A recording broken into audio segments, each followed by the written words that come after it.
Company has a profit of ৩,০০০ টাকা, fixed cost ৬,০০০ টাকা and break-even point ১২,০০০ টাকা. Find out the amount of sales effective by the company.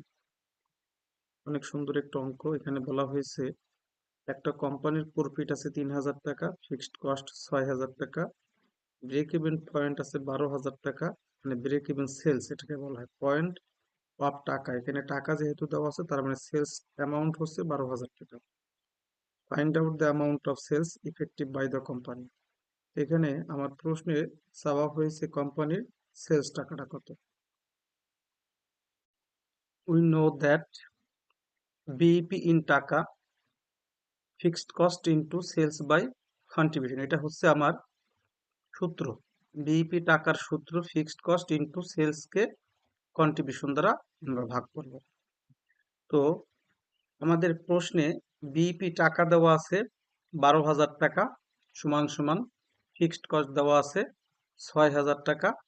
আমাদের মূল প্রশ্নে যেটা চাইছে find out the amount of sales, sales চাইছে, আমরা এই সেলসটা বের করব.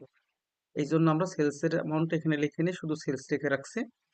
কন্ট্রিবিউশন, আমার প্রশ্নে কন্ট্রিবিউশন দেওয়া নাই, কিন্তু আমরা সূত্র জানি যে সেলস থেকে ভেরিয়েবল কস্ট বাদ দিলে কন্ট্রিবিউশন বের হয়. কিন্তু এইখানে আমার সেলস তো এখানে চাওয়া হয়েছে, সেলস এখানে নেই, তো আমাদের বিকল্প সূত্রে দিতে হবে. তো আর একটা সূত্র জানি, ফিক্সড কস্টের সাথে যদি প্রফিট যোগ করি তাহলে আমার কন্ট্রিবিউশন বের হয়. এখানে প্রফিট দেওয়া আছে ৩,০০০ টাকা আর ফিক্সড কস্ট দেওয়া আছে ৬,০০০ টাকা. এই জন্য লিখছি অ্যাজ পার কোশ্চেন কন্ট্রিবিউশন সমান সমান এফসি. এফসি হইতেছে fixed cost plus profit. Fixed cost ৬,০০০, profit ৩,০০০, এই ৯,০০০ টাকা হইতেছে কন্ট্রিবিউশন. এই কন্ট্রিবিউশন আমরা এই ৯,০০০ টাকা এখানে লিখলাম. এরপর আমরা সমাধান করছি, এই ১২,০০০ গুণ এই ৯,০০০, ৬,০০০ গুণ এই সেলস, ওর সেলসকে আমরা বাম পাশে রেখে সমান সমান এই ১২,০০০ গুণ ৯,০০০ টাকা উপরে আর এই ৬,০০০ টাকা নিচে আসছে. এরপর আমরা ভাগ করি বা কাটাকাটি করি, যেভাবে করি সমাধান বের করছি. সেলস সমান সমান ১৮,০০০. এটাই আমার এখানে চাওয়া হয়েছে. সেলস হচ্ছে আমার ১৮,০০০ টাকা.